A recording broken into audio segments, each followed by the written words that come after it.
Hello everyone, আজকে আবার একটা নতুন রেসিপি নিয়ে চলে এসেছি। তো সেটা হলো চিকেন কষা। তো ফার্স্টেই আমি কড়াতে তেল গরম করে নিয়েছিলাম, তারপর ফোড়ন হিসেবে 5 ফোড়ন এখানে দিয়ে দিয়েছিলাম। তারপর দিলাম আমি গোটা গরম মশলার ফোড়ন, দালচিনি, এলাচ তো দিয়ে দিলাম। এরপর আমি একটু সেটাকে ভালো করে নাড়াচাড়া করে ভেজে নিলাম।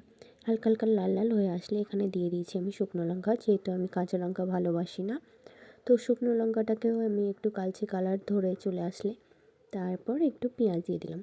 তো পেঁয়াজটাকেও হালকা নেড়ে ছেড়ে একটু ভাজা ভাজা হালকা কালার চেঞ্জ হয়ে আসলে এখানে দিয়ে দিয়েছি টমেটোকেও নাড়াচাড়া করে একটু কষিয়ে নিলাম। টমেটোটা যখন গলে গলে আসবে সেই পর্যায়ে আমি দিয়ে দিচ্ছি ম্যারিনেট করা চিকেনটা। তো এখানে আমি চিকেনটাকে ম্যারিনেট করে রেখেছিলাম আদা বাটা, রসুন বাটা, অল্প একটু পরিমাণ মতন লবণ আর আন্দাজ মতো আর কি, তারপর সর্ষের তেল দিয়ে, কাঁচা সর্ষের তেল।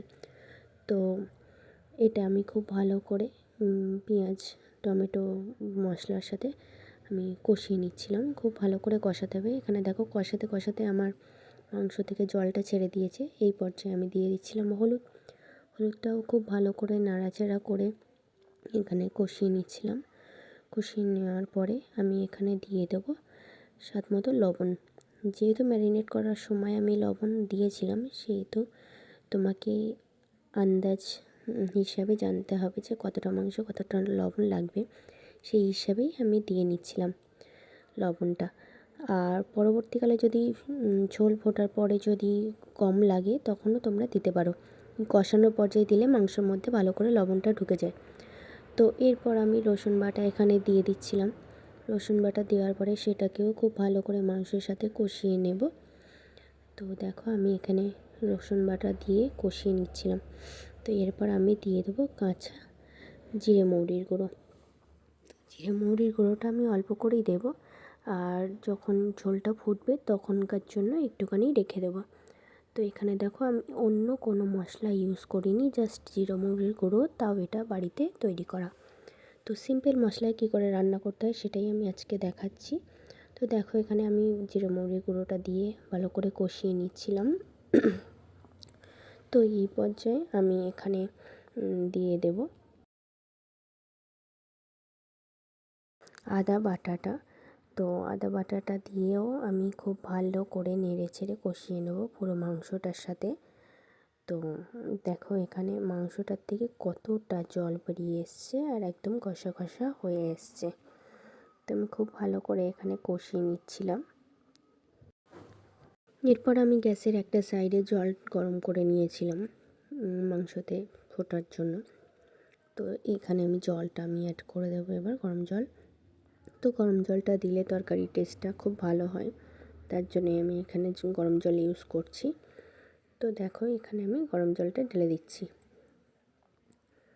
এরপর কিছুক্ষণের জন্য ফুটতে দেবো, বাস 15 মিনিটের জন্য ফুটিয়ে নিলেই যথেষ্ট চিকেনের জন্য। তো তোমরা যদি প্রেশার কুকারে করতে চাও তাহলে 3 থেকে 4টে সিটি মারবে, তাহলেই হয়ে যাবে। আমি কড়াতে করেছিলাম। তো এরপর দেখো জল ফোটার সময় আমি যে কাঁচা জিরে মৌরির গুঁড়োটা রেখেছিলাম দেবো বলে, সেটাও অ্যাড করে দিলাম। আর এখানে গরম মশলার গুঁড়োটা সবার লাস্টে দেবো, সেটা আমি দেখে দিচ্ছিলাম। এরপর আমি মাংসটা খুব জলের সাথে মিক্স করে নিয়ে কিছুক্ষণের জন্য ফুটতে দেবো।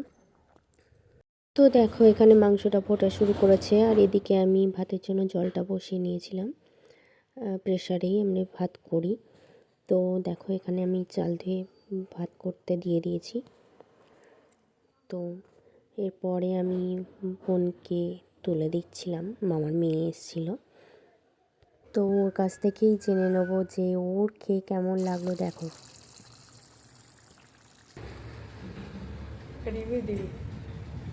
এই যে বোন কষা মাংস খাচ্ছে, কিরম হয়েছে? ভালো হয়েছে। আর এটাকে কি বলছিলিস, কিসে গন্ধ বেরোচ্ছে? মাংস রান্না করছে বলছে বিরিয়ানি গন্ধ বেরোচ্ছে। টেস্টফুল হয়েছে? ঝাল কিরম হয়েছে? ঝাল বেশি হয়েছে না কম হয়েছে? কম হয়েছে। আর একটু ঝাল লাগতো? তুই বললি যে আমি ঝাল খাই নে, ওই জন্য কম করে দিলাম। ভালো লাগছে? আচ্ছা ঠিক আছে, খা। তো এরপর আমি মাংসর মধ্যে গরম মশলার গুঁড়োটা অ্যাড করে নিচ্ছিলাম সবার শেষে। অলমোস্ট আমার ডান। মাংস কষাটা রান্না করা। তো দেখো আমি গরম মশলাটা অ্যাড করে নিলাম সবার লাস্টে। এটা দিলে খুব সুন্দর একটা স্মেল বার হয়। তো দেখতেই পাচ্ছ মাংসটা কীরকম কষা কষা হয়েছে।